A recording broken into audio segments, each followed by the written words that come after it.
Good afternoon, everybody. My name's Duncan Matthews. I'm Professor of Intellectual Property Law and Director of the Queen Mary Intellectual Property Research Institute here in Centre for Commercial Law Studies.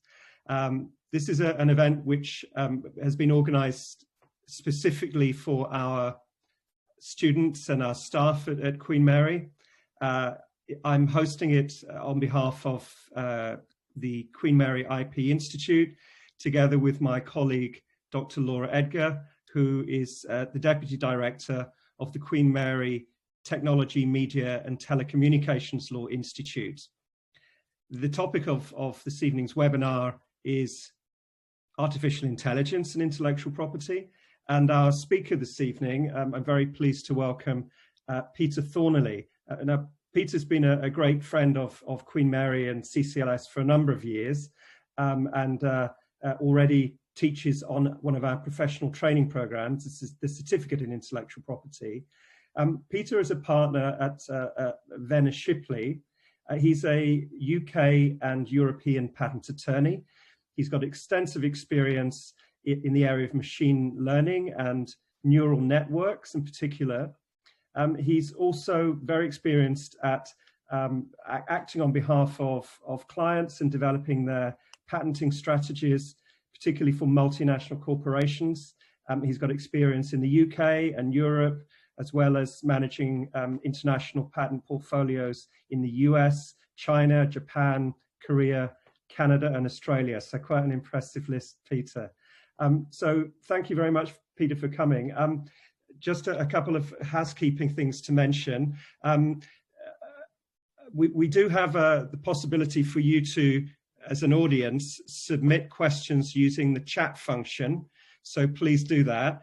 We've got 110 people registered for today's event, so that's very impressive. Submit your questions to Peter in the chat function. I will then moderate the question and answer session with Peter. So I will read out your questions for him, and we'll have a discussion following his presentation. Peter's going to talk for about 40 minutes, and then we'll have a discussion after that.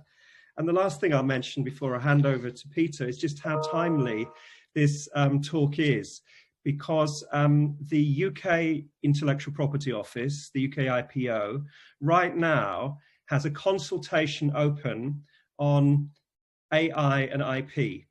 I'll post the consultation document link in the chat facility, but you have until midnight on Monday, the 30th of November, to make comments and observations to the UK IPO about AI and IP. So a timely opportunity to cover this issue with Peter. Peter, over to you. Thank you. Thank you, Duncan. So I'll just try and share my slides, and we'll go from there. Right, so all being well, we can now see my opening slide. So today I'm going to talk about artificial intelligence and intellectual property, as Duncan said.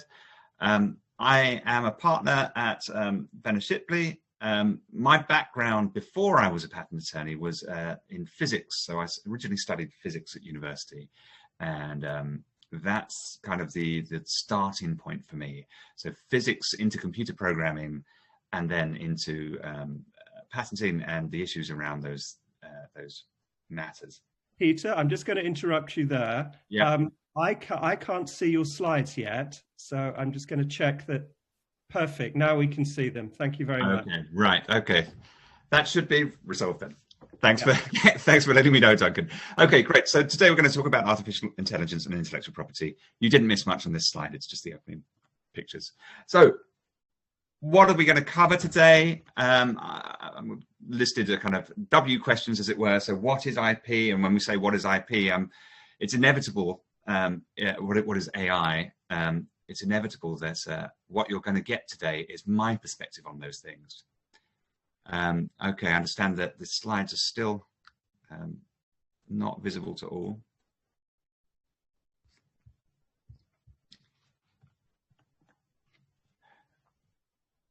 How are we doing for the slides now?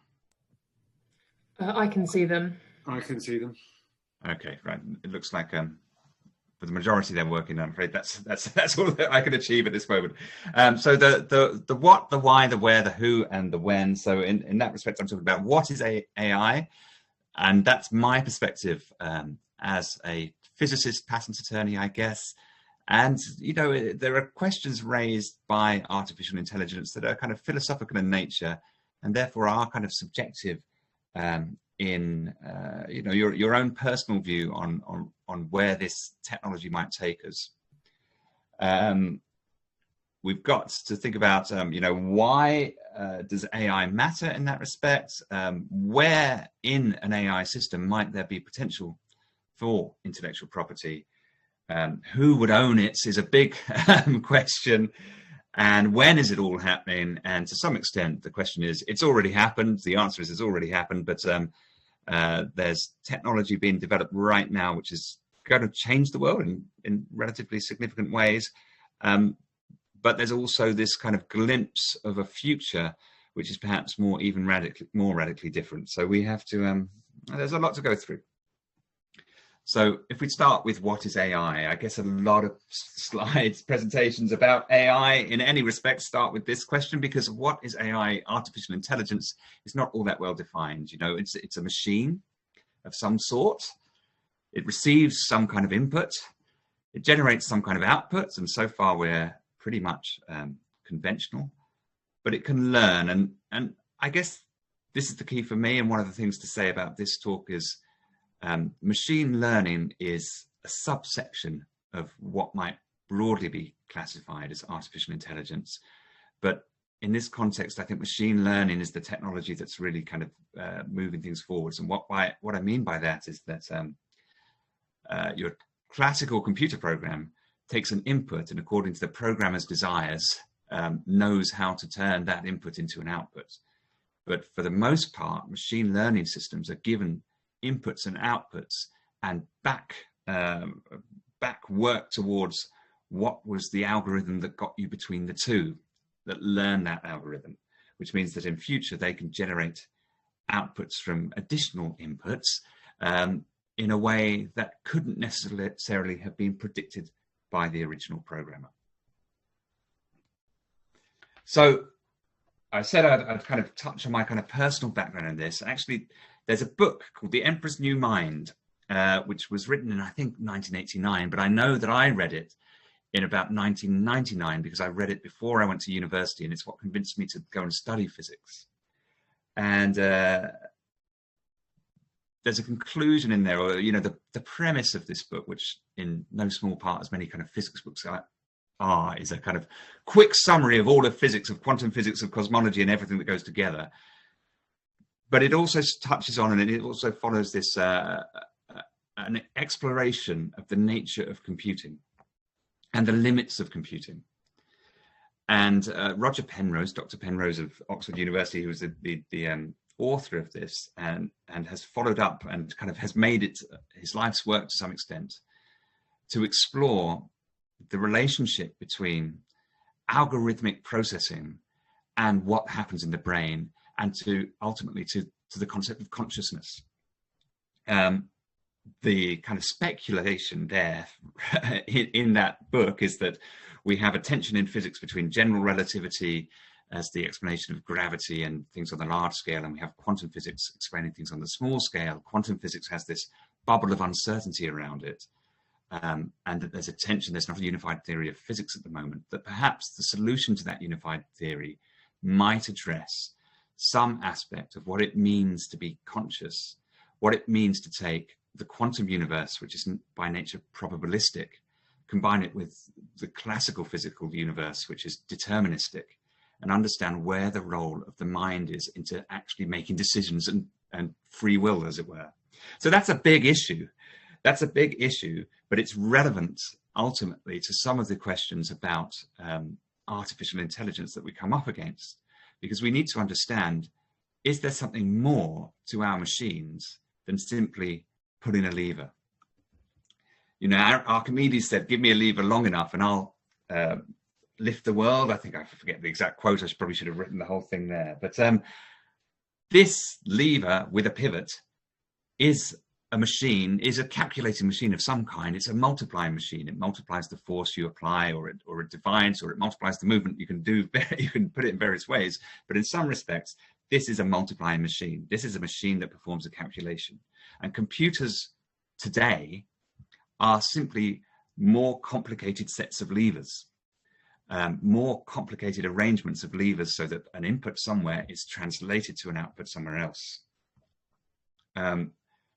And in the study of the nature of that process, this quote from Roger Penrose is a kind of philosophical or logical conclusion, is that within the kind of pure mathematics of what that means, according to Penrose, there is a limit in what could be derived using pure algorithmic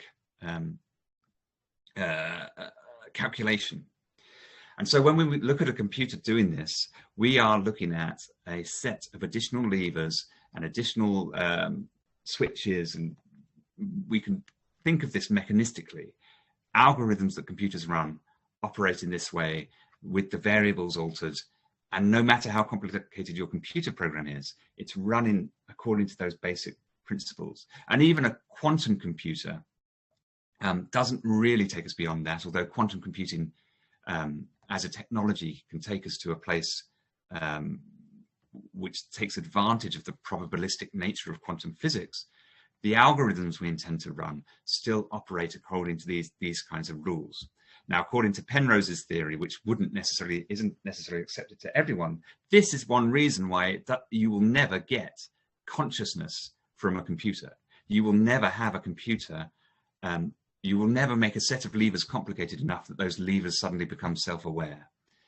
And in some respects, I think this is a starting point, which is going to kind of be reflected in some of my thoughts on how we address AI, because to me, machine learning doesn't go beyond that. Machine learning is still this set of levers. It's about doing new things to the way in which we put those levers together and how we construct that architecture.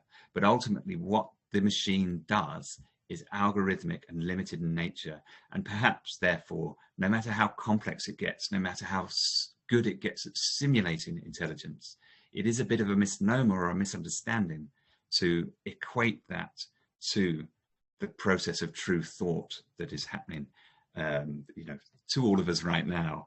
That is obviously debatable and obviously off the path of established, clear, scientifically provable truth, but is relevant as we go through and we think about, well, what does it mean for a machine to invent? What does it mean for a machine to own something? Is that possible?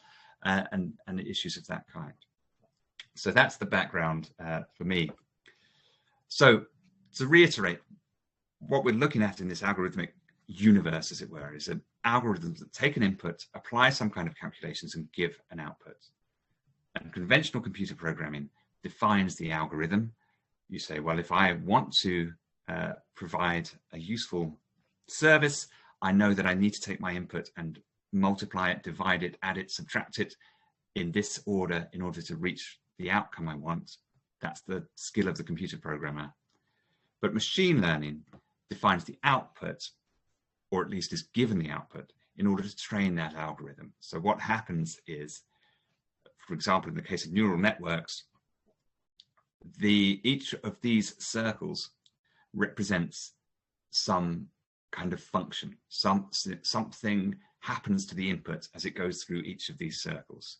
And those middle circles in the hidden layer combine inputs together and cross-multiply and do various things, and the output layer then provides the output.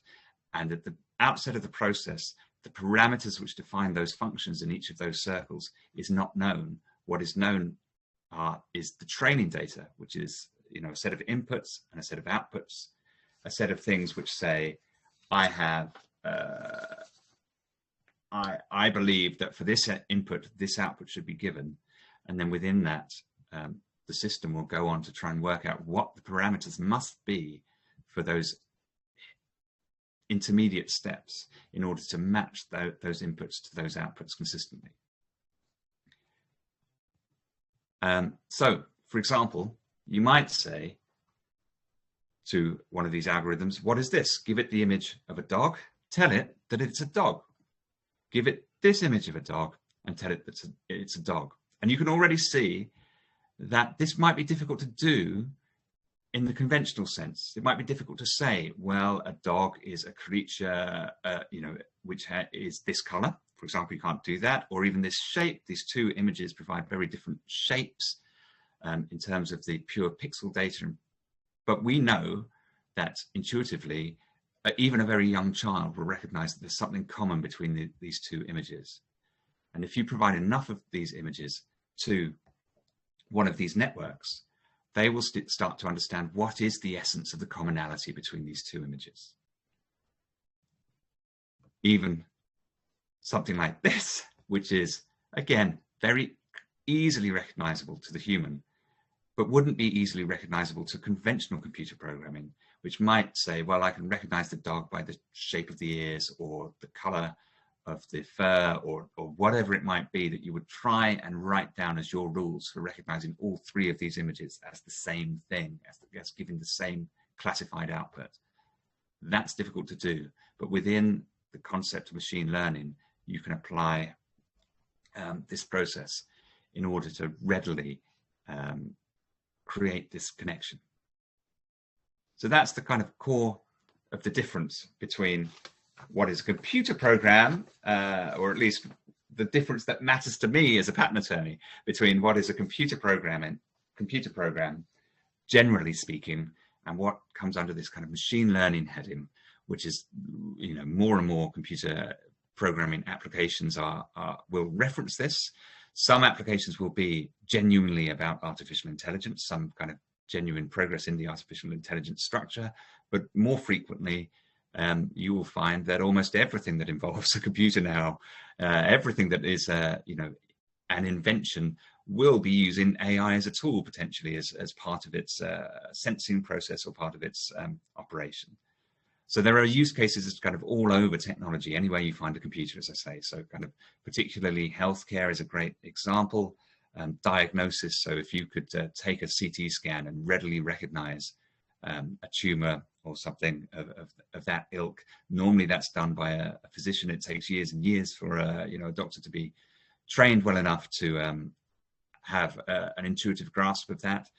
You could assist with these kind of AI routes and smart surgical tools, transport, of course, self-driving vehicles. Again, a lot of this actually comes down to this recognition and pattern matching and understanding what's happening. So when when Tesla creates a self-driving vehicle, when it goes wrong is when it picks up an image in front of it and misclassifies what it's seeing. When it goes right, it's doing that all the time incredibly effectively, but it does go wrong sometimes, of course, still to this day. And there's various, there will be various kind of regulatory and legal and moral issues to consider as we kind of allow AI to take decisions on our behalf in that respect. Manufacturing, kind of robotics is a big part of that. There's many kind of ideas or technologies which are around improving the ability of robots, automated systems to navigate their environment in order to kind of perform various manufacturing tasks. We've got smart devices all over the place. I won't say the words on this slide because at least 5 devices will start talking back to me. That speech recognition piece is a big part of what's going on, as well as the back end of actually serving your tasks. Obviously, finance fraud detection would work very well with this kind of pattern matching picture detection options. So there's a variety of use cases. So I've just lost control of that. There we go. So where does IP fit in this environment? Where's the beef? Well, AI is created. We know that. It must be. It doesn't arrive from nowhere, and it can create itself. And creativity in this context is valuable. That's the purpose of intellectual property. And so the law will protect it. But it does differ to previous technologies in certain ways, simply practically. So what might we protect in an AI system? Well, we might protect the architecture of the AI. And by architecture, I mean, we had that model earlier of a neural network with 3 circles in an input layer, 3 circles in a hidden layer, and 2 circles in an output layer. But there could be another architecture that would be better. That's a very simplified system. Normally, there are many, many more of those dots, of those nodes around the place. But there may be differences in the way your system is built, that before it's learned anything, it is now a better system for learning, for generating new insights, for generating new rules. So the architecture of the artificial intelligence system could be protectable. The parameters themselves, so as we learn, by parameters I mean as we learn, we establish the values and the functions at each of those nodes, for example. So once trained, the network has valuable insight into what the necessary parameters are.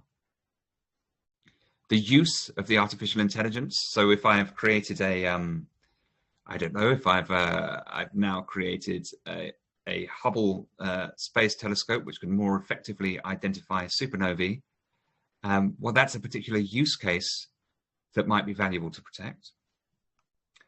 The outputs of the AI, so AI we've talked a lot, or I've talked a lot, hinted at kind of the classification issue, but AI also generates data.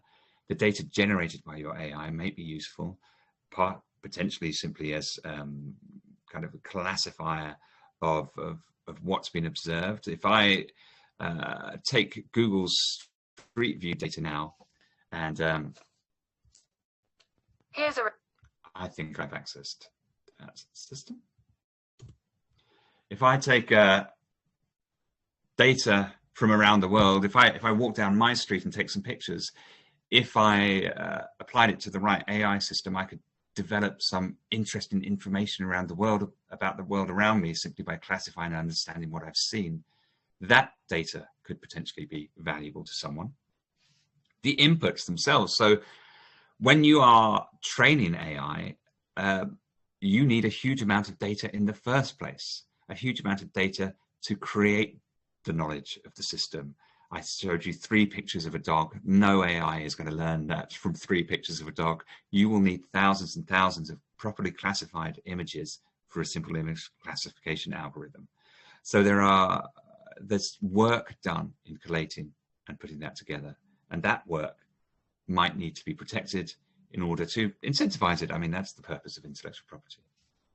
So the types of intellectual property that we might look at in that respect include copyright. Copyright protection, for example, is available for the source code and computer programs of known as literary works. As I said, there's a huge amount of work necessary to collect training data, so database rights might be there. And authorship is an interesting question in the context of copyright and AI. Typically, authorship means the person who creates the work. It's simple enough. It's the conventional understanding. But it is actually the case that there has been some recognition already in law that it is possible for various types of work to be computer generated. And in that case, the author shall be taken to be the person by whom the arrangements necessary for the creation of the work are undertaken. Now, this is an interesting point to note, I think, because there's a lot of discussion about whether AI can invent and who should be considered the inventor of any potential invention generated by an AI system. But we already have some guidance, or this problem has already been addressed in a slightly different technological context, some time ago, before, it's slightly earlier in the history of this technology. But it's interesting that the solution in copyright was to simply take it on to be the person by whom the arrangements necessary for the creation of the work are identified. So open source is obviously, in any computer programming environment, the open source movement plays a significant role. mentioned kind of the copyleft approach, right? Which doesn't mean that we ignore copyright completely. It means, in fact, that we use copyright to enforce the use of technology and work in the way that the original creator intended. So copyright can be used to apply terms that enforce anyone who takes advantage of your work to equally share it. So if you choose to share things openly, you may say, but you cannot create a proprietary work with the outcome of that. TensorFlow, I've given an example of, is actually a Google accessible AI platform, machine learning platform, which gets used by a lot of other companies who perhaps don't have quite the same computing bandwidth or initially. So there's already a lot of work, a lot of collaboration between companies, you know, kind of in the Californian kind of cradle of this world and outside of it, where organizations are working together to allow people to build machine learning systems collaboratively. Trade secrets, I guess, is the other way you might look at IP. You might say, well, we'll keep this completely secret for an indefinite duration. There might be a difference in that between the training and the inference stages. So by training and inference, I mean, we have to train the AI system to be able to perform its task. So give it the pictures of dogs, tell it that they're dogs, and it learns how to develop its parameters so that it will recognize a future picture. And then there is the process of actually using that later to classify images.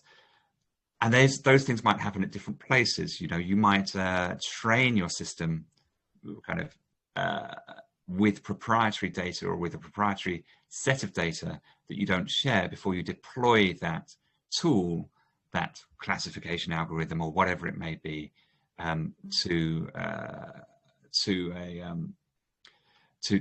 user, to an end user there. And at that point, there might be a difference in how secretive it is possible to be. You know, there are significant use cases. If we take the use case of the medical diagnosis tool, it's known, it's not new, that if you could train an image classifier to identify tumors, that would be valuable, right? But to actually do that process may take a long time, may take the gathering of a lot of data across, you know, which in itself is a challenging task. You could maintain that where you train the system before then deploying it to, you know, to doctors and the like, who wouldn't then have access to the data. What they'd have access to is the trained network as a result of it. Patents. So for me, patents are where I spend my days and what I worry about. A quick kind of patents 101 on that. I know there's a kind of different levels of people have slightly different backgrounds on this call. So the trick with a patent is that you must disclose your invention. You have to give an enabling disclosure. That in itself can be a challenging concept in the world of AI. The patent will last for 20 years in most cases from its filing date. The strength of a patent is that it's not limited like copyright to the specific copying or the specific embodiment that you have kind of released, but is potentially capable of protecting the underlying concept behind it. It must be novel and inventive if you want to have a patent granted. And I've said here in a technical field, because that's another issue that will come up in AI and we'll talk about quite at some length later. And the ownership there will stem from the inventor. So this brings us to the question of who can invent. And DABUS, DABUS, was the machine that could, it was a machine that can create, a machine that was said by its inventor to be an inventing machine. And so AI can create, of course, but does that mean it's creative? Anything will give an output from an input, and machine learning might give you an output that you didn't anticipate, which is new, therefore, which is kind of original in the world. But is that genuine creativity? The DABUS device was, well, DABUS was an AI system, or is an AI system, I should say, developed by a team led by an individual at the University of Surrey. But what they did with that particularly was look to explore this question of the patentability of, explore the question of AI inventorship. So this machine was an inventing machine. It wasn't created to solve a particular problem. They hadn't given it pictures of dogs and told it that they were dogs and said, well, this is a new picture. Can you tell me whether there's a dog in there or not? No, it according to its inventors at least, and at least plausibly true, it had been given a kind of more general set of information and told to try to create an invention. It was an inventing machine designed to look for problems and resolve them. And it came up with 2 patent applications ultimately to 2 inventions. The first called a fractal container. That related to a container that had a wall with a particular fractal profile. That was said to enable the coupling of multiple containers, improve grip and facilitate heat transfer into and out of the container. So the machine had come up with this option. A neural flame, I think by the way the names will come up by, were identified by humans rather than machines, but the neural flame patent application was related to causing a light source to pulsate in a particular manner to attract attention over competing attention sources by triggering human or artificial anomaly detection filters. So as far, those concepts, were they new and different, could be inventions. I think that's not really an issue. The question was whether you could name the artificial intelligence that had conceived of them as the inventor. Now, anytime you file a patent application, you're obliged at some stage at least to designate the inventors, to say the inventors for this technology were person A and person B. And the team here decided that they would name their artificial intelligence as the inventor and see what happened at the various patent offices around the world, and then push it as far as they could and see how far they could get with it. Well, there's no dice so far. The USPTO, the European Patent Office, the UK Intellectual Property Office, and the UK courts all agree that an inventor is a person, and therefore dabbers can't be one. Now, what they haven't established is what you should do about that in that case. The at court in the UK, deliberately so, I believe, the team behind this kind of exploration of the issues deliberately didn't try to run the argument that, well, if you don't accept dabbers as the inventor, we can be the inventors because we set it up. They were trying to explore the possibility of the AI being the inventor. They contend that in reality the AI is the inventor. But the law, as far as various institutions that are paid to judge it say, doesn't allow for that. An inventor in the Patents Act in the UK and the similar provisions elsewhere requires a person. And well, is that a problem? Well, it's a problem if we agree that there is no other potential inventor in these cases. Now, one solution might be to say, well, the real inventor in this case is the person who caused the invention to be made, the people who put the system together. And that seems to find some kind of analogy in the provisions of copyright towards authorship. And it is a problem also, potentially, if we do accept that the artificial intelligence could be identified as the inventor, because ultimately ownership stems from inventorship, right? The owner of any patent application or patent derives their rights fundamentally from the point at which the invention was conceived and from the inventor that did so. It doesn't mean the inventor always owns it. In the UK, by statute, if you work for a company and you come up with an invention and you came up with that invention in the course of your employment, the employer automatically owns it, but they still got that from you ultimately.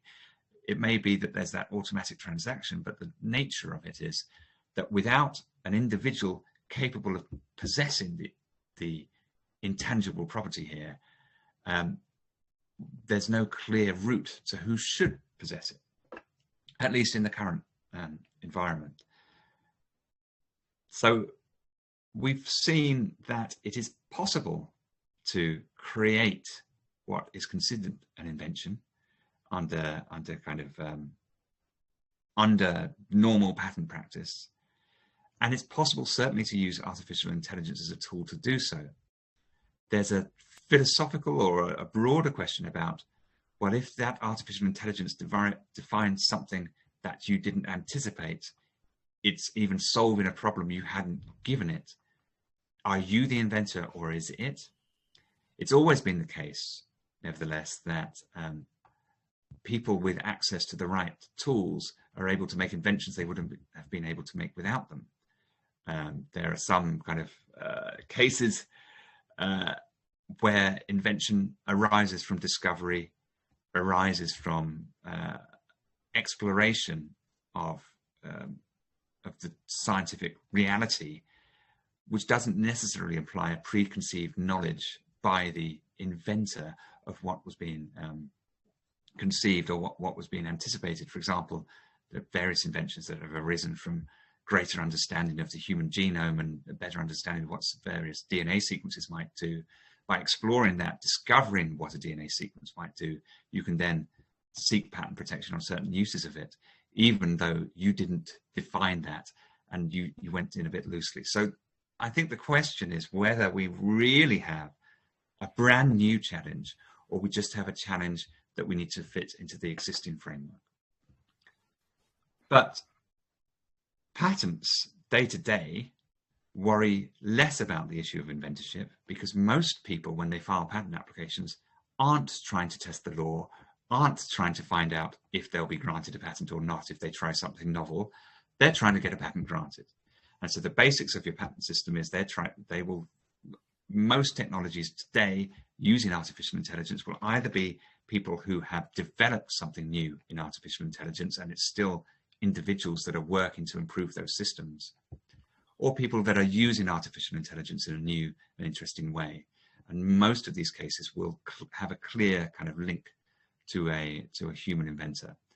There are certainly cases where AI is set to the task of trying to resolve a certain problem, perhaps trying to identify new drugs within a field that might operate successfully. But again, you can normally identify someone who has set up the system and made decisions that have allowed that invention to be made. It's slightly more tenuous, but still, for the most part, day to day, people will then use that human being, knowing that the law is that you need a human being in there.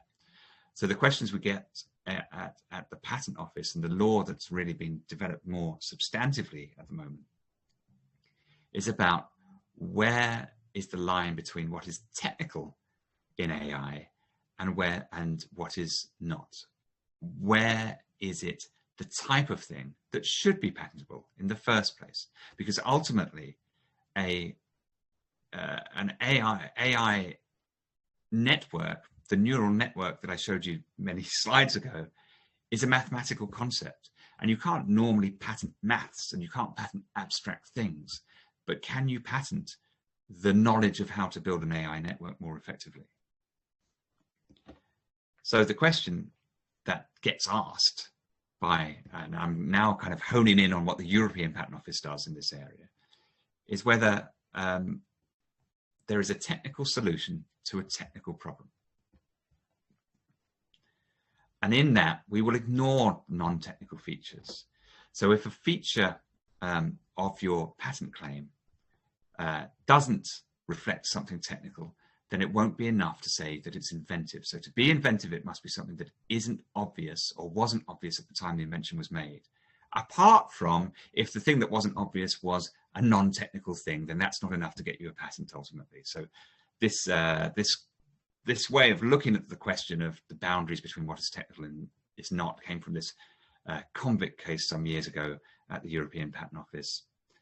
And I don't think we have time to talk too much about the details of that. So what is technical is the question we want to answer. But for the most part, what we can answer is what isn't technical. According to the Patents Act in the UK and the European Patent Convention, there are various things that are excluded from protection by patents. You can't patent a business method. You can't patent an aesthetic creation. You can't patent presentations of information. You can't patent mental acts. You can't patent mathematical methods. Here we've got, you know, a link to AI, of course, and also computer programs are theoretically not subject to patentability, but there is a limit on that. The question is whether your invention relates to this subject matter as such. And if you've come across this before, you'll know that those words are much debated, but ultimately we go back to this question of, do you do something more than just a computer program? So if it's a computer program for a task which is considered technical, that's enough. If it's a computer program to perform a business method, that's not, because that's also not considered technical. So if it's a mathematical method, the innovation within neural networks to perform a particular task, that might give you something. So when we come to AI, a mathematical method, as I say, may contribute to the technical character of an invention, either because it's applied to a particular field of technology or because it's adapted to a specific technical implementation. And in this way, they mean that the way you built your artificial intelligence model is driven in part by the hardware upon which it runs. So let's think about those a little bit. When we talk about an application to a field of technology, we mean taking a neural network to perform an agreed technical task. So if you have a claim to perform the use of neural network in a heart monitoring apparatus for the purpose of identifying irregular heartbeats, that makes a technical contribution. So you can have a patent to the use of AI in that field. It's also considered, although perhaps a little bit more debatable in some circumstances, but the European Patent Office agrees, and it's generally considered, that classifying images is in itself a technical purpose. So if I try to uncover what semantic or meaningful content there is within an image through an artificial intelligence system, or I've made an improvement to that, I've made an improvement in a field of technology. Oddly enough, if I classify or uncover the semantic meaning of some text documents, for example, I kind of go through 1,000 documents and work out which 500 are patent applications and which 500 are academic papers, just by having an understanding of what those look like, and I may have developed that through my AI network, that wouldn't count. There are examples of technical applications: digital audio, image, or video enhancement analysis, encoding data, encrypting data for signal for communications, controlling a specific technical system of process. So that's kind of easy enough to see if I'm actually making the robot move around or I'm making the X-ray apparatus better. And various other things that will be that are accepted explicitly as technical. When we look at the concept of this specific technical implementation, so that's the alternative to saying that I'm addressing as a contribution in a technical field, I'm saying that my AI network is driven, and the architecture of it is driven by the hardware on which it runs. That might be enough to be considered a technical advance and get a patent. The example given in the guidelines is adapting an algorithm to exploit particular word size shifts matched to the word size of computer hardware. So where does this leave? The key open question then across those two is, where does this leave core AI, a development in artificial intelligence systems which can take which can provide advantages across a range of technical subject matters? I'm conscious that I've been speaking for around 40 minutes already, so I won't go too much into the weeds of exactly what I mean by generalization or reducing overfitting, but this effectively is making your classifier not too dependent on the particular input data you had. Improved accuracy in getting the right answer, of course, or faster training of the model. All of those are things that might apply across a range of technical fields that accepted technical fields by the European Patent Office, but in themselves are developments of the method of the underlying architecture. And there's a question there about what we can patent. There's a few slides, I was going to go through about kind of really digging into the weeds of some of these ideas. Generative adversarial networks, that image there is not a real person. That's an AI generated simulation of what a person might look like.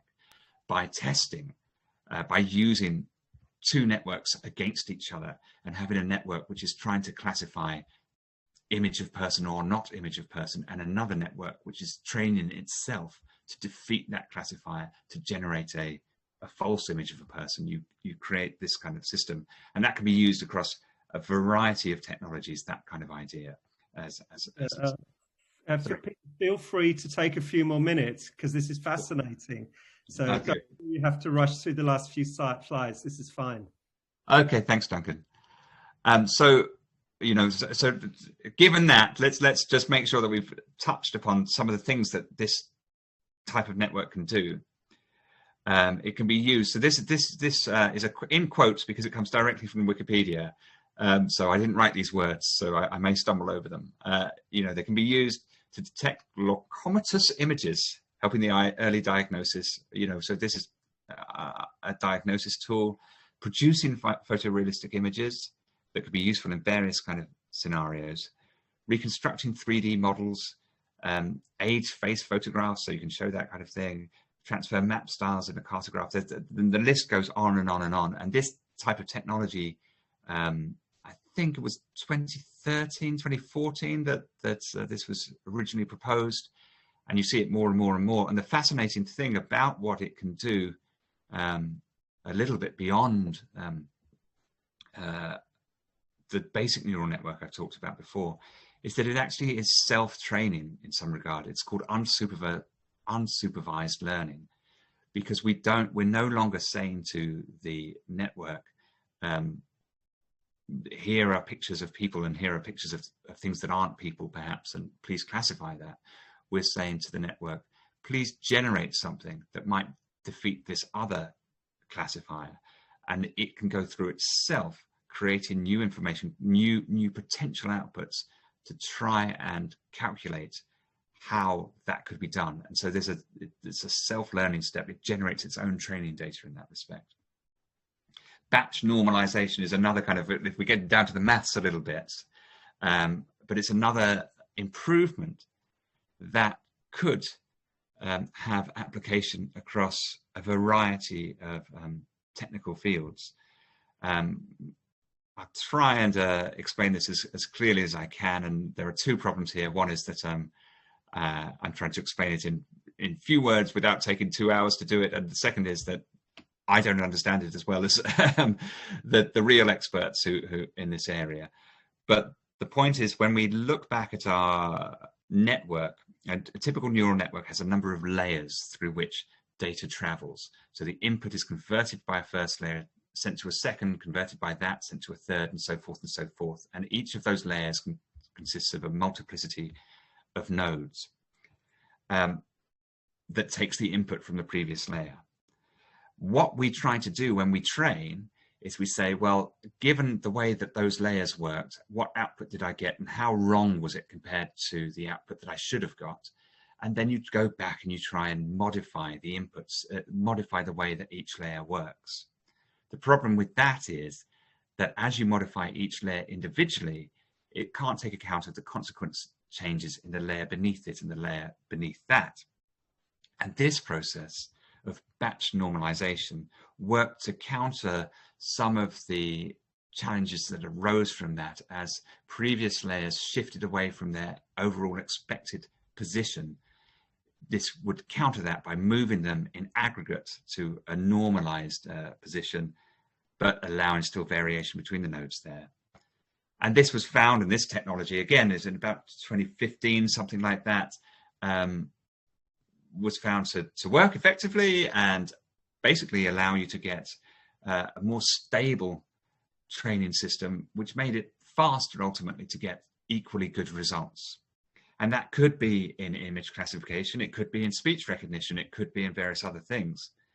The benefit is perhaps faster training, you might say. Now, faster training of a network that can be used across technical fields, is that per se technical? At the moment, the guidelines of the EPO might suggest it shouldn't be, but the patent application that went through the EPO for this was granted on that basis around the same time the guidelines were being written.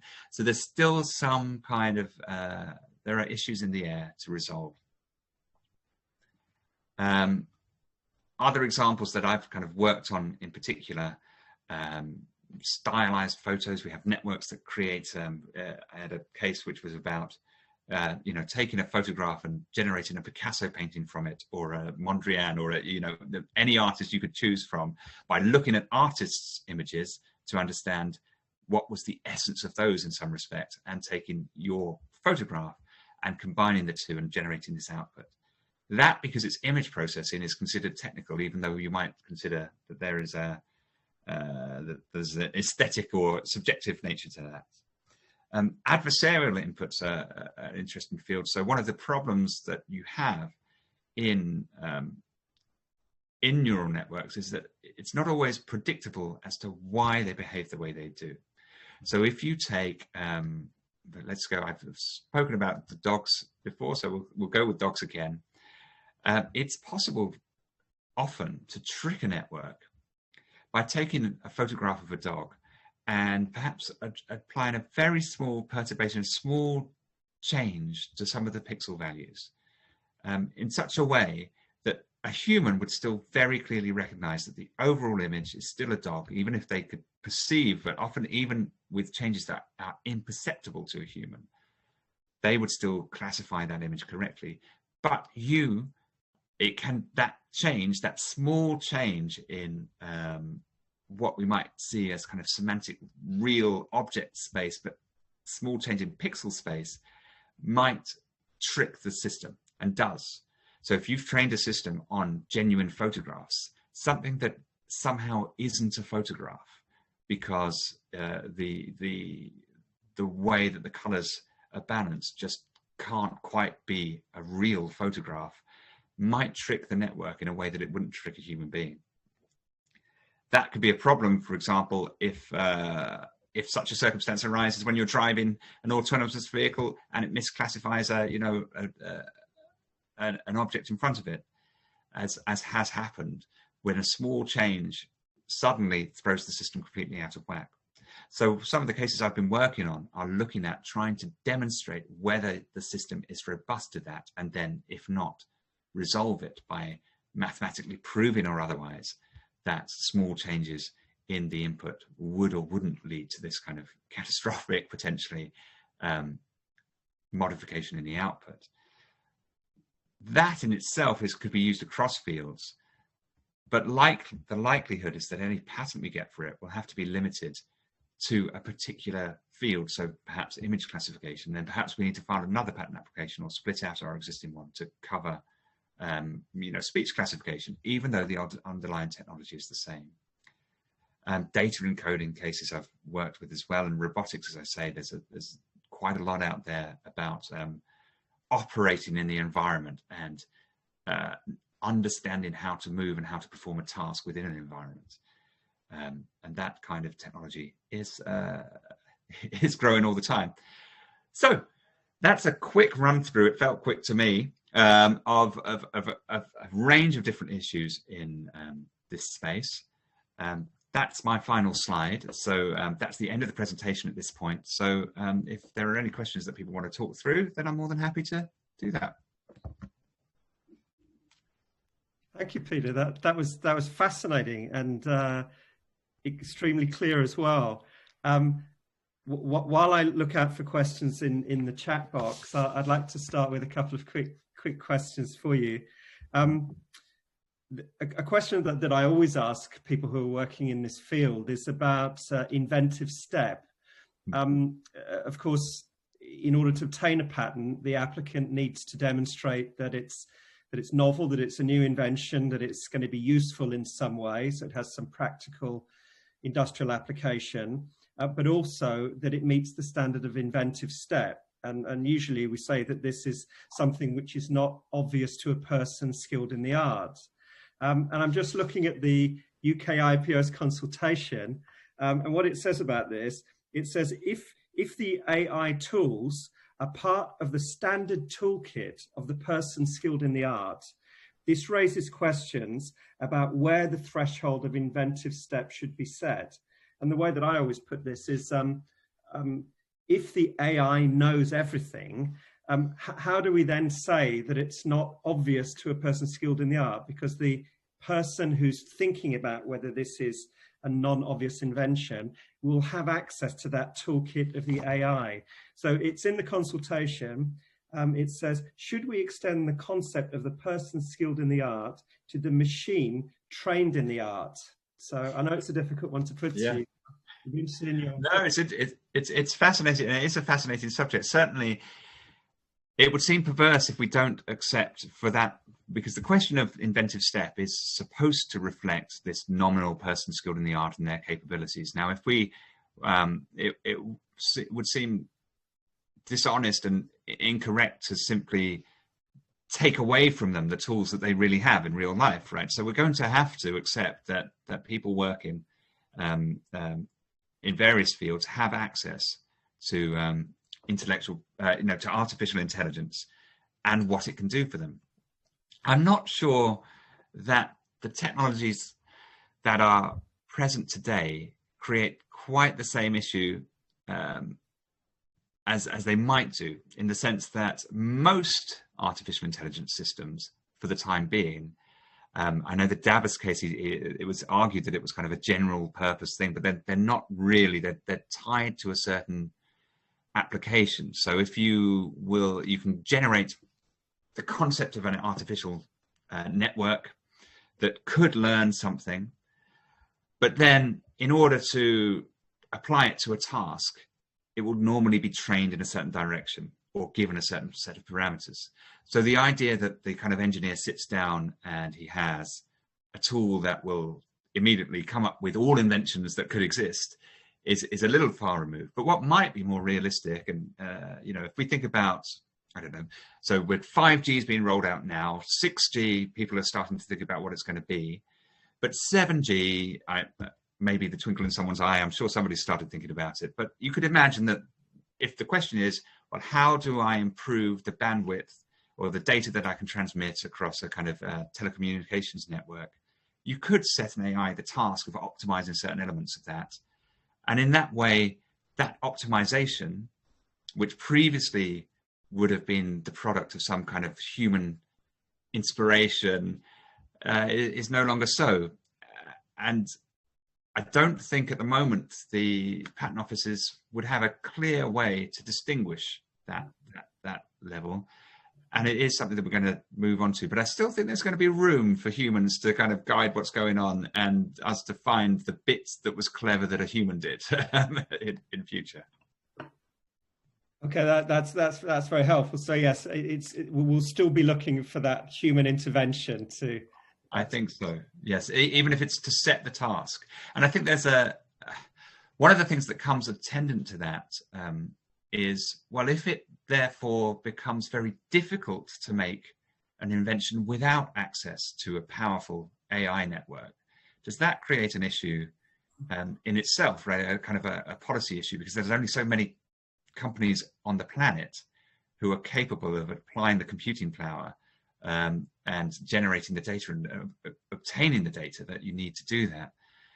And that may become an issue if we move into, maybe in certain fields of technology, developments are consistently coming from artificial intelligence, but only 4 companies on the planet are able to deploy that to that task. Then we have an issue that we might need to address. But I guess the flip side of that, and it's not my area at all, is that in the pharmaceutical world, you need to be one of the big players to invest the money to develop drugs in lots of areas. So the IP system has addressed that before, but perhaps would struggle if we suddenly found a huge thicket of patents coming out of Amazon or Apple, generated by artificial intelligence, and other businesses weren't able to keep up. Fantastic. So we'll have to wait and see. Yeah. So I'm going to look at a couple of the questions in the chat box. As you're aware, we've got students online and colleagues who are interested in copyright as well as patents. But I realise that your background's particularly in patents, but nevertheless, I'll put the question to you and I'd be interested in your views. And the question is about deep fakes. Can deep fakes be considered copyright infringement, or are they original enough? That's a good question. I think my intuition is that if you have taken an existing image and you have therefore kind of modified it, or I guess you could create completely fresh, but using the likeness of somebody, which will be generated somewhere from some images, then I think you're working off the back of that earlier work, and in some sense it has been copied even through a variety of intermediate steps. It's, as you say, I'm not the expert on this, but my intuition is, from my understanding of the technology, is that I would hope, but perhaps it's hope rather than expect, the law to find a way to address that and recognize that there has been some kind of reliance upon the original work. Now, it's different if you're simply, that I showed that face that didn't exist. Well, that's not infringement of someone else's face. But if you are using someone else's face from a collection of images that you've got to put words into their mouth that they never said, or whatever it is, then I would hope that you would find some avenue to protection. But it will be interesting to see how that's dealt with. Great, thank you, Peter. That's very helpful. The next question that I'm going to ask you is about. It's actually 4 questions, and it's from one of my students who's taking the master's program in our Paris campus. So the question is, I'm just looking how to phrase them for you. So I'd like to know whether you think at the moment that we have enough protection for AI inventions in patent law. Do you think it's something we need to change? Or will the current system be enough in the future? And did you observe that any countries approach the patentability of these types of inventions differently? Okay, so I think that, absent that kind of last point I had, and I think it's perhaps, we're a product of our own experiences, and that creates our own kind of biases. I feel that there are technologies which are kind of foundational, which are being developed, which are potentially or should be patentable because of the nature of the kind of contribution they make, which at the moment are very much on the edge of patentability, and there could be further clarification of that. But for the most part, the system is holding up, I would say, when I'm kind of at the coalface at the Patent Office trying to get things granted, that is. My experience in that field is at the European Patent Office rather than the UK Intellectual Property Office, and the UK has generally been a harder place to sell anything computer related. So it would be interesting to see whether there's a divergence in approach at the UK IPO, and obviously subsequent, it's not really happened yet because this technology is still in its infancy, but whether the courts take a view on the boundaries of patentability in this area, that differs. It's possible that there'll be a difference in the UK courts compared to the European Patent Office, or a difference between the courts in different, European states.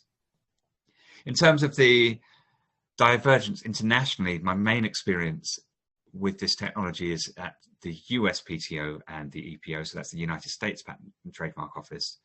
And although the kind of the framework is different and the background of the law has developed differently, broadly speaking, the same things are patentable in the United States as they are here, and there's not a huge divergence that's causing industry any particular issue. So I think at the moment the patent system is holding up. There are, if you kind of dig into the weeds, there are always going to be issues around the boundaries of it, but for the most part, we've found a position. But that's on this type of invention, the types of inventions I've been talking about, where a human is generating a new insight into the way you might build a network, or a network is being used for a new particular task that it's been set. If AI moves to a more general capability of developing its own problems, as in the Dabbers case, it'll be interesting to see how the patent offices respond. Great, thank you, Peter. The next question is not directly related to AI, but as a patent practitioner, it'd be interesting to hear your views. And the question is as follows. Are the national courts resolving intra-EU patent disputes, or is arbitration gaining more popularity? I've actually got a doctoral student working on this topic for her thesis, so I don't expect you to be able to answer it now. But I suppose just generally as a point, what's your impression about arbitration being used for patent disputes? Is it gaining in popularity, or is it still the case that what I often find is that the litigants in a patent dispute, they want that interim injunction. So they go to the courts because they want an injunction rather than going down the arbitration route. But there might be other cases that you've seen. Yeah, I haven't seen that much of it, and I haven't seen enough to know if there's a trend. Let's put it that way. Personally, I think you're right in the sense that it's often clients have a kind of black and white view as to what do we want to license this? Do we want to come to kind of an agreement in the first place? In which case, perhaps they don't reach the kind of contentious nature that requires arbitration. Or alternatively, if we are kind of at each other's throats, then the reason we're at each other's throats is because it's important to us to get an injunction, and there's no opportunity for that. So that is the challenge, but I can imagine there are plenty of cases when it's useful, but it sounds to me that you would have more insight than I do to that. Yeah, and the other interesting thing about arbitration in relation to patent disputes is the view of the UK judiciary. Mr. Justice Burse, as you know, one of our leading judges in the field, gave a talk that I attended in which he raised concerns about the chilling effect of arbitration in terms of the fact that the judgment usually isn't made public, so that you don't get that case report which contributes to the jurisprudence. So it's interesting to hear how the courts sort of view arbitration as well. But yeah, it's interesting that's been said, because I think in a lot of other fields the courts are more than happy for people to resolve things outside of court, but it's interesting that in this field it's felt that's potentially problematic. Yeah, thank you, Peter. I'm going to switch now back to copyright, if you don't mind.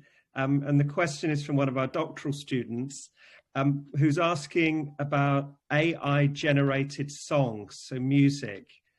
And if you had a view on whether an infringement could easily be found using an algorithmic copyright enforcement, or do you think that this is an appropriate solution?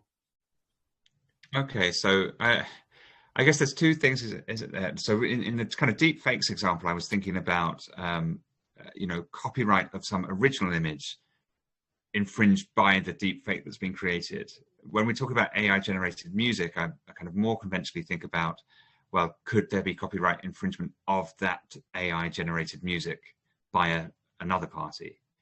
And in that sense, I think there can be, as we kind of mentioned in the Copyrights Act, it seems to me, and we've presaged this before because it's not my main area, but or indeed it's not the area I work in at all day to day. There is this indication that that there is protection for computer generated works, and there is a mechanism by which that's understood. So it may be that in that area that's fine. It's interesting in terms of algorithmically identifying infringement. I guess I wonder whether the question is whether it's in terms of a process for looking for infringing works, which may or may not work, but I'm not sure that would be kind of legally any different to identifying the work in another way at the end of the day. But it will be interesting if there is better understanding. You could use networks to inform the court in some respect of the similarities between two works, You know, there are, I mean, it's not, it's slightly dystopian, but there are United States courts where they are using artificial intelligence algorithms to try and work out whether people are likely to reoffend, so whether to give them bail or not. And those algorithms, you know, not only, it's terrifying in the sense that not only is that proprietary knowledge the network itself, but the people who made it don't even know how it's making its decisions. So, you know, you're finding people's liberty affected by a system that I'm not ready to go that far or to advocate that. So, you know, but it's interesting. There may be, you can imagine as a tool, because what AI tries to do is identify or to interpret in some way, some kind of input to identify its salient features. And you could use that as a tool for identifying copyright infringement potentially. Okay, thank you. I'm going to stick with infringement, but switch back to patents. Okay. It's a question that I'd like to pose to you, but again, it also crops up in the UK IPO consultation. And it's about who's liable when the AI infringes a patent. So not when the AI is the inventor, but when the AI is involved in the infringement of a patent. Particularly when perhaps the infringement couldn't have been predicted or done by a human. And in the UK IPO consultation, they're also asking about, you know, as you explained, there will be neural networks involved with AI, which might cross a number of territories, a number of countries with different jurisdictions. So usually we would say that the place where the patent infringement has occurred will be the place where the infringement dispute, where the court action would take place. But if the neural network is across several jurisdictions and commits an infringement of a patent, where does it take place, and how do you account for the fact that there's no human intervention? Yeah, that's a thicket of issues.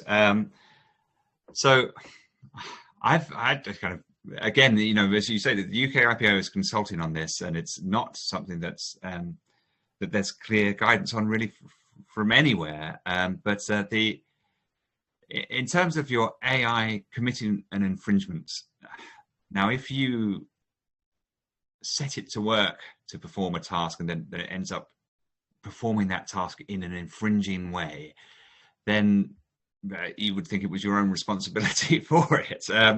But it's interesting, this idea of, I find it hard to think of examples where this distributed or kind of the infringement occurring within the AI network.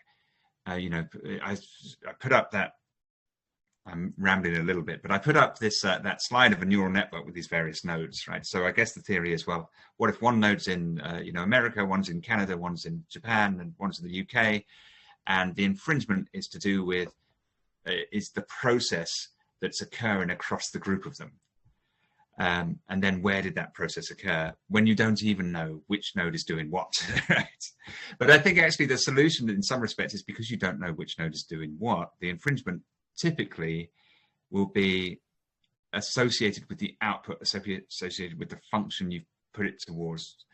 And, you know, in a similar way to the ways that, you know, courts have grappled with, well, if I set up a website here and but I sell something to the US in it, did I sell it here or did I sell it in the US? Courts will find a way to grab it into their own jurisdiction where they think that the kind of economic damage is being done in their jurisdiction. So I guess it's likely, to me, it seems, that the economics will drive that, and US courts will say, no, well, you harmed your competitor here in the US, and so therefore that was happening here. And, you know, a European court will say, well, the damage was done here, so wherever you happen to put the cloud of nodes, we'll find a way of creating a link to a territory. Right. Thank you, Peter. That's great. I've got a nice question in the chat box, which I think is a really interesting question, and it's been in the news quite a bit recently in terms of the COVID-19 response and the use of AI in the development of pharmaceutical products. So I'll read the question out. Do you have any experience to share on the application of AI in the development of pharmaceutical products or vaccines? Or is this an area where AI is not regularly used yet? I don't directly have any experience to share, but I think it certainly is an area where things are active. And actually there's a very kind of, it's an area where companies in the UK are particularly active. I mean, one of the things that we should bear in mind and be kind of pleased about is that the UK has a pretty strong background in this technology, and DeepMind that created AlphaGo and so forth was here in London. But the company I'm thinking of is Benevolent AI. I don't work for them, so this isn't blowing my own trumpet, but they do some very fascinating work. And to be honest, probably the simplest way to kind of get a handle on that, I think if you look them up, they're on any search service you choose, you will find some pretty interesting information about the way they operate. And they have for a while been looking for pharmaceutical and kind of medicinal products, and within that they're sufficiently genuine AI that they have this issue of inventorship themselves at times. And what I understand is that on occasion one of the things they need to consider internally is, well, we need to get a human involved in this somewhere, and we need to know who put this here, because we're going to let this machine then go and do its thing, and we need to have because we will need to find out right on the patent application whose invention this was. And if we don't kind of keep a good record of that, the link back to the individual involved is not as clear as it would typically be. So yeah, it's certainly an area where people are looking. I think Benevolent AI, in fact, announced, I think they have created something in this space. I think I've seen a headline about it. And so it's worth looking at them up and their story, because they've been around for a while. They've been building, and they're a successful example of what you can do with this technology. Yeah, thank you. I mean, I've seen several articles. I think the Financial Times has reported on this, and it may well be the same firm that you're talking about. So I think that's a good answer to the question that we had. The next question is again from one of our doctoral students, and is about environmentally friendly technologies. So the question is as follows: any comments on how AI related to environmentally friendly technologies are treated, given that they are inherently expensive and that patent law differs on a case-by-case basis when it comes to AI? And what about the situations where the AI technology is urgent in mitigating climate change, given the climate change is slow and intangible? Okay. Well, I guess in some respects, the answer to that is that if the patent system's working as it should, then the patentability of AI in that area should allow investment to kind of come to the fore, and people to feel that they can invest and spend the money on complex technologies to address potentially quite long-term problems. They're not going to make that money back tomorrow. And hopefully the patent system can facilitate and can help in that. Now, the reality is that in all green technology areas, there are a lot of kind of people, a lot of ideas, a lot of potential, and it is difficult for people to get the investment that they need. And it's difficult to get the resources they need, and particularly in the context of artificial intelligence. As I say, there are products out there. I mentioned TensorFlow from Google, but there are others. Microsoft has its kind of equivalent, where you can take advantage of machine learning without having your own system. Any individual can go and have a go at that. But so far, I think that it has great potential to work in clean tech, in green technology in general. But I haven't seen it exploited as much as I might like to. I mean, so far I have, on our website, we have a clean tech or green technology section and an AI section, and I've worked in both, but I haven't seen as much crossover as I'd like to. So I hope to see that kind of those cultures can come together to solve those problems. Thank you, Peter. And I think we've worked you very hard today with questions coming from all directions on different topics. So I'm keen to not take too much more of your time. So we'll probably wrap up here. But it was fascinating and you know, a really good practical insight, because when I invited you, you know, I did say that we wanted to organize something special for our students, because you know, it's not the great year to be studying with all the social distancing measures. So we wanted to give them something special, and you really provided that in a really nice way. So thanks a lot. Thank you, Duncan. My pleasure. Yeah. Before we go, I'm just going to make an announcement, Peter, about our next event in this series. So I'm just going to share my screen with the students. And what you can now see is that the next event in the series will be taking place on Tuesday, the 26th of January. So exactly 2 months' time. And our next event will be a discussion between myself and Jairashi Watao. Now, she works as a trade advisor to the UK government and the Department of International Trade, specifically on intellectual property issues. And as you know, because of Brexit, the UK is organising a lot of new trade agreements with different countries, and she's assisting with the IP chapters of that. Until last year, she was working at the World Trade Organization in Geneva as the legal counsel on IPRs, so particularly on matters relating to the WTO TRIPS agreement. So the Eventbrite link for this, we're going to post in the chat box for you today. You'll also, of course, because you registered for this event, you will get an invitation via email as well. So that's our next event on the 26th of January. So I'll stop sharing the screen and come back to Peter. And Peter, just to wrap up, and thank you again. I'm already seeing nice comments, particularly from my colleague Laura Edgar from the TMT Institute. And I know that you've been also teaching some or have agreed to give a talk to some of Laura's students as well on AI. So we really appreciated the time and the effort that you produced, took in producing those slides, because we're big fans of dogs in so it was fun to watch. Really nice comments coming in the chat box. Thank you so much again. You know, you're really helping everything that we're trying to do for the students this year. Thank you. Thank you very much. Thank you. Thank you. Goodbye, everybody. And Bye. thanks for coming. Goodbye.